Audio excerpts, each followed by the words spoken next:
Fala, meus irmãos, e aí, tudo bem? Aqui estamos para mais uma aula da nossa escola bíblica e hoje um pouco atrasado, né? Geralmente eu gravo no domingo e posto na segunda-feira ou no domingo mesmo.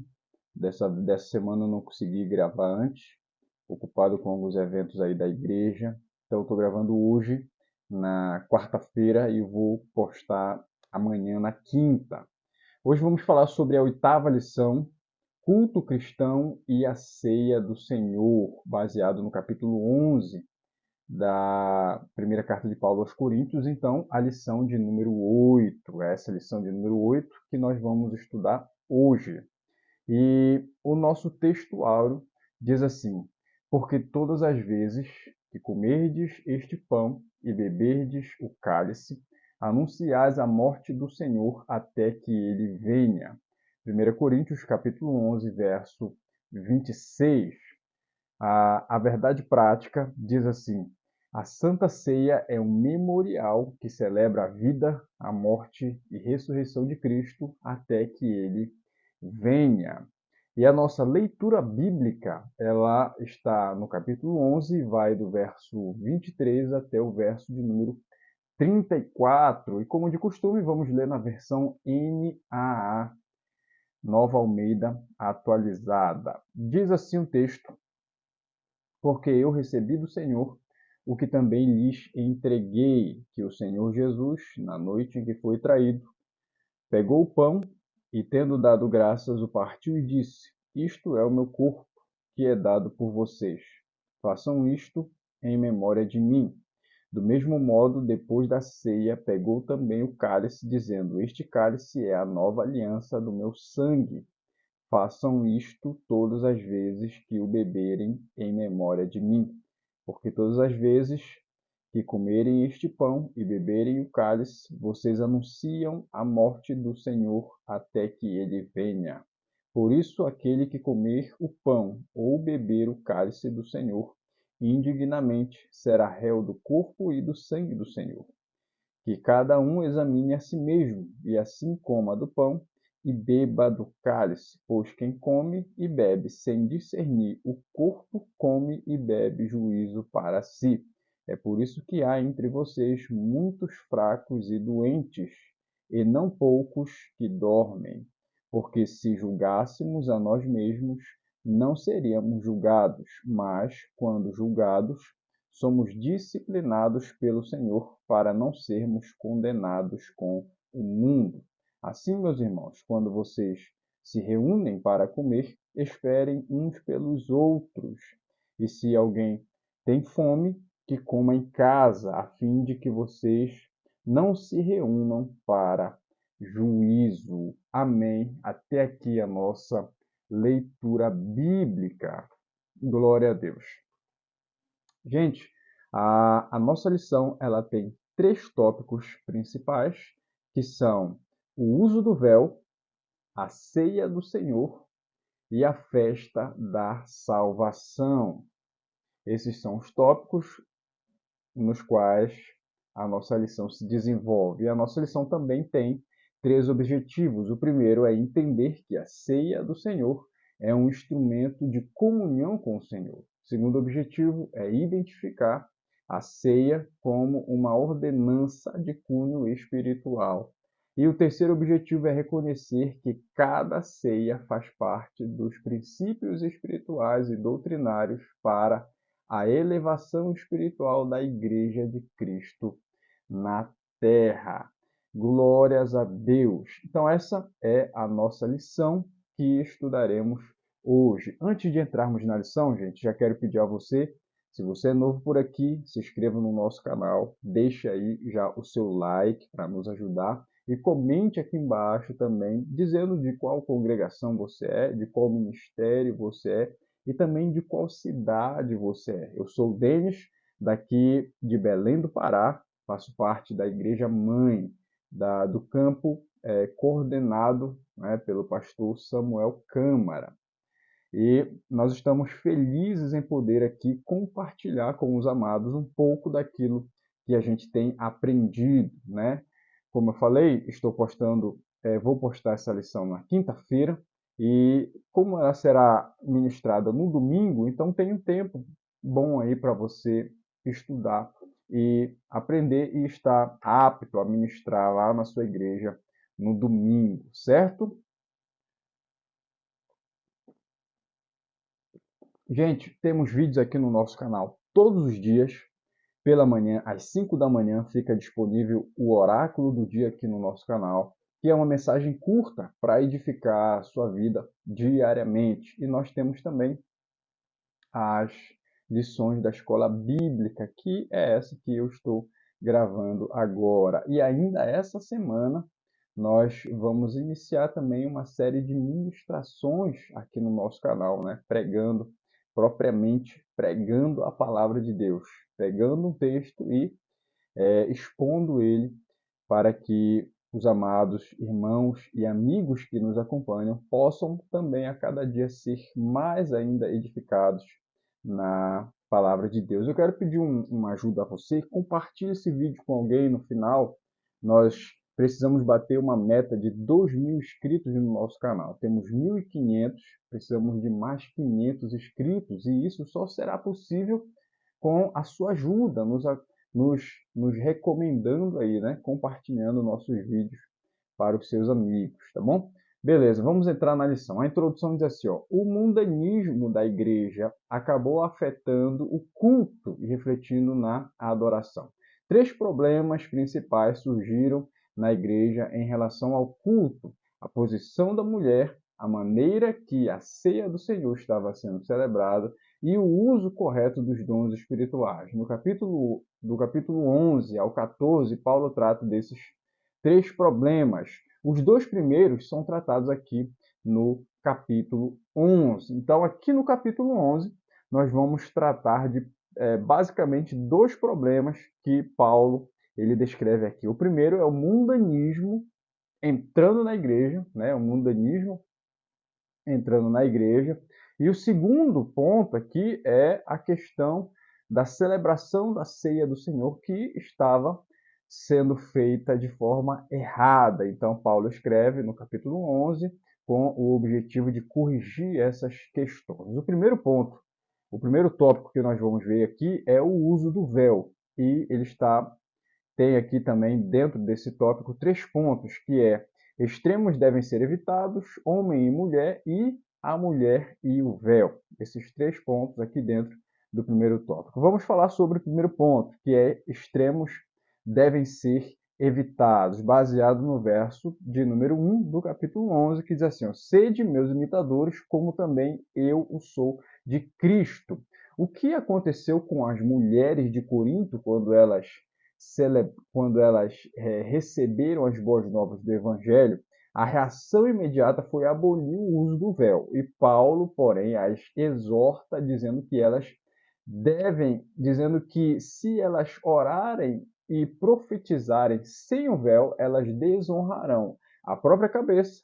E se forem casadas, os próprios maridos, as mulheres cristãs de Corinto, saíram de um extremo, onde eram desprezadas, para um outro extremo, quebrando alguns paradigmas culturais e, com isso, provocaram a desordem dentro do culto. Mais para frente, nós vamos entrar detalhadamente a respeito dessa questão do uso do véu. Mas aqui nesse primeiro ponto, nós vamos perceber que as mulheres naquela época eram muito inferiorizadas, ao ponto de a cultura achar que somente os homens tinham direito de ter religião e que as mulheres não precisavam e não tinham o direito de ter religião. Isso acontecia nas demais religiões da época e também influenciava na questão do culto. E aqui, quando elas recebem as boas novas, né, se convertendo ao cristianismo, entrando, né, na graça, elas percebem que elas têm vez e têm voz dentro da igreja, né, dentro desse cenário eclesiástico. Então, elas saem de um extremo de total desprezo para querer assumir o controle. E Paulo ele vai orientar aqui e incentivar o uso do véu. Por que o uso do véu? Porque naquela época era honroso a mulher se cobrir com um véu, era uma questão de decência, não tem nada a ver com, como eu posso falar, não tem nada a ver com o costume da igreja, era um costume cultural da época, era um bom costume, podemos dizer dessa forma. Então, as pessoas as mulheres que não usavam o véu, elas eram tidas como prostitutas, porque as prostitutas não usavam véu. E outras que não usavam véu eram as prostitutas culturais, que são as sacerdotisas do templo de Diana. Aquelas mulheres também não usavam o véu.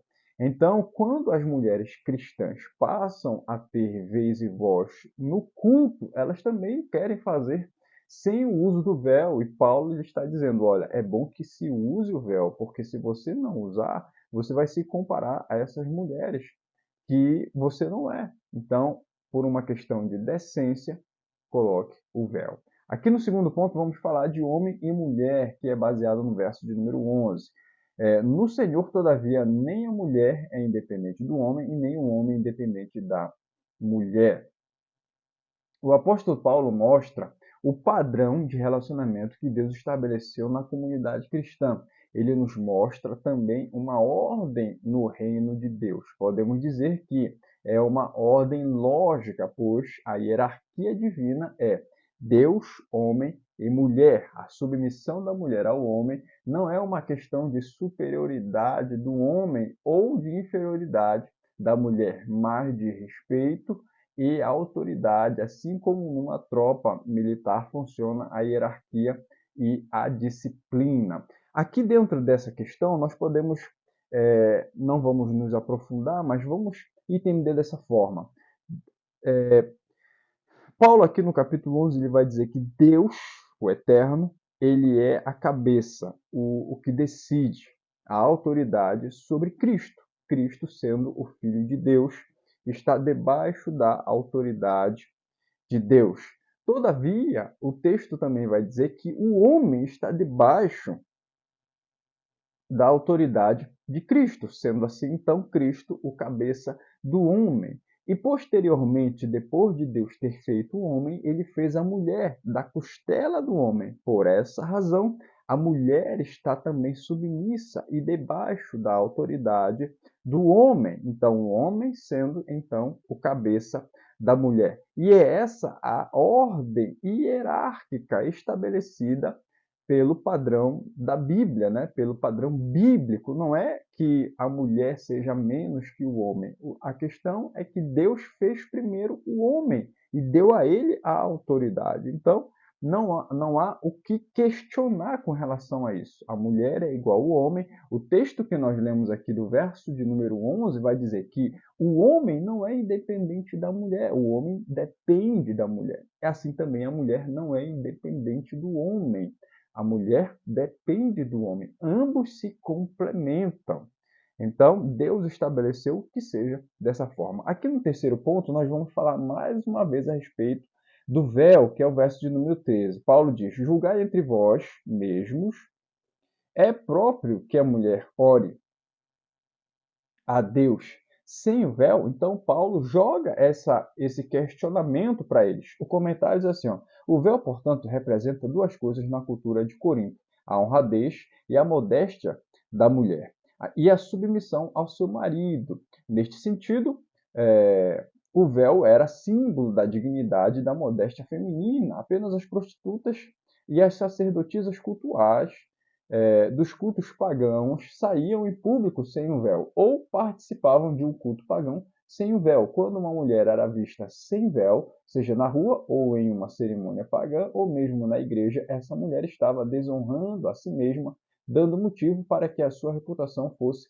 questionada. Então, Paulo só está aqui preocupado com a reputação das mulheres, porque as mulheres que não usavam véu costumeiramente eram as prostitutas e as sacerdotisas dos templos pagãos. Então, Paulo, com uma forma de cuidado e com a intenção de preservar a imagem da mulher, ele recomenda que se use o véu. Não é uma questão de costume da igreja, mas sim uma questão cultural da época, tá bom? Entrando aqui então no segundo tópico, quero que você comente aqui embaixo e deixe uma pergunta, se você não entendeu o primeiro tópico, ou um comentário mesmo a respeito desse primeiro tópico, se tem algo que você queira falar sobre isso. O segundo tópico aqui vai falar sobre a ceia do Senhor. E aqui nós temos o primeiro ponto, que é a ordenança, segundo ponto, que são os elementos, e o terceiro ponto, que são os significados. Verso de número 25.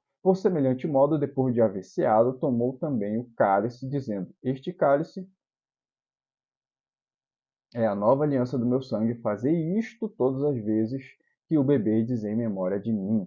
A ceia do Senhor é parte fundamental da liturgia do culto cristão. A ceia é uma das duas ordenanças de Cristo, que seria o batismo e a ceia.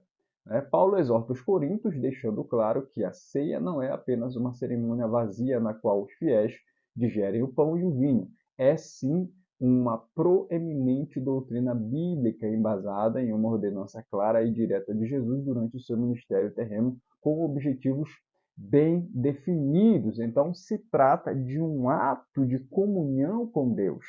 Mais para frente nós vamos ver o significado disso, mas a ceia ela requer critérios para que a gente participe dela.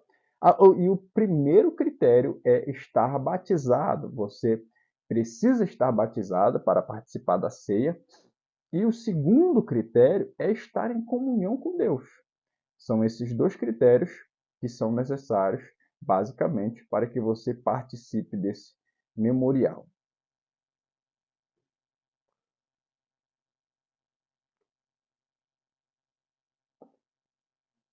O segundo ponto aqui dentro é os elementos que compõem esse memorial. Verso de número 23,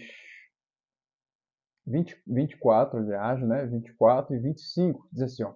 E enquanto comiam, tomou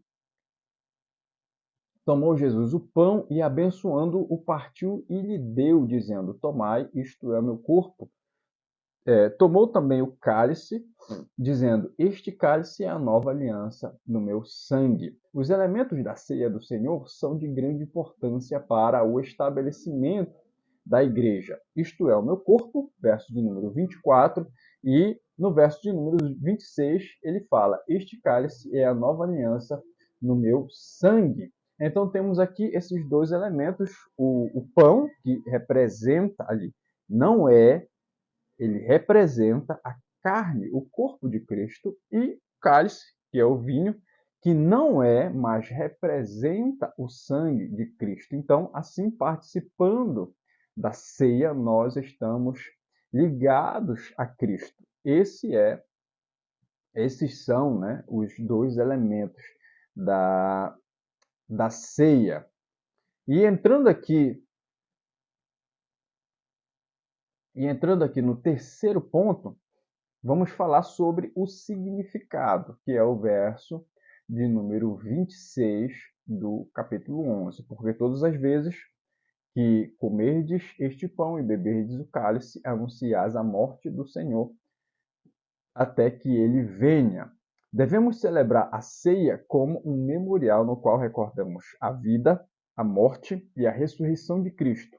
Este é o significado que encontra embasamento bíblico para a sua aplicação. A Bíblia Sagrada aponta a celebração da ceia como um memorial, e esta visão não estabelece o seu modo de celebrar na hipervalorização dos elementos, mas sim no simbolismo. Então, apesar de não fazer parte da doutrina das igrejas pentecostais, corre em nosso meio um certo misticismo em relação aos elementos. Depois da oração feita pelos fiéis, alguns pretendem dar um simbolismo maior aos elementos, né, para a cerimônia do que a ideia bíblica de um memorial. Então, aqui não vamos nos aprofundar nisso, mas o que muitas igrejas têm feito é supervalorizar o pão e o vinho, quando nós, biblicamente, acabamos de ver aqui, que eles são representações. O pão simboliza a carne e o corpo de Cristo, e o vinho simboliza, ele não é, ele simboliza o sangue de Cristo. Então, são elementos simbólicos para princípios espirituais, tá bom? Não podemos hipervalorizar esses dois elementos. E o terceiro ponto aqui, terceiro tópico, aliás, vamos falar sobre a festa da salvação. A festa da salvação. Tem 3 pontos aqui dentro: examinar a si mesmo, discernir o significado, e o último é anunciar a volta do Senhor. Verso de número 28, falando do primeiro ponto: examine-se, pois, o homem a si mesmo, e assim coma do pão ou beba do cálice. Olha o que diz aqui, ó. Após explicar sobre os elementos, o significado e a importância da ceia do Senhor, Paulo exorta o povo de Corinto a examinar-se a si mesmo antes de participar da cerimônia. Neste momento, cada participante deve ser juiz de si mesmo, conscientizando-se de suas atitudes e arrependendo-se de seus pecados. É hora de contrição, discernimento e perdão. Um detido autoexame e um requisito primordial para ser participante da celebração da ceia. Então, todo cristão, ao participar da ceia, e não somente nesse momento, mas também nesse momento, o cristão ele precisa se autoavaliar, se examinar, ver o que ele tem feito, se a sua atitude anda e está de acordo com a palavra de Deus, se arrepender das coisas que não estão de acordo com a Bíblia e viver uma nova vida, né? Tomar a postura de mudar com relação às coisas erradas. Isso é algo que esse memorial nos traz. Ele nos faz lembrar da morte, da vida, morte e ressurreição de Cristo em nosso lugar, em nosso favor. E isso deve trazer a nós um sentimento de quebrantamento e um sentimento de arrependimento das nossas más obras. Então, precisamos sempre nos examinar. E uma outra coisa interessante aqui é que nós devemos examinar a nós mesmos antes de querer ajudar outro, antes de querer tirar a trave, né, ou tirar o cisco do olho do irmão. Precisamos nos examinar se estamos aptos a isso. Então é um momento de arrependimento. Precisamos discernir o significado, que é o segundo ponto aqui dentro, baseado no verso de número 29. Pois quem come e bebe sem discernir o corpo, come e bebe juízo para si.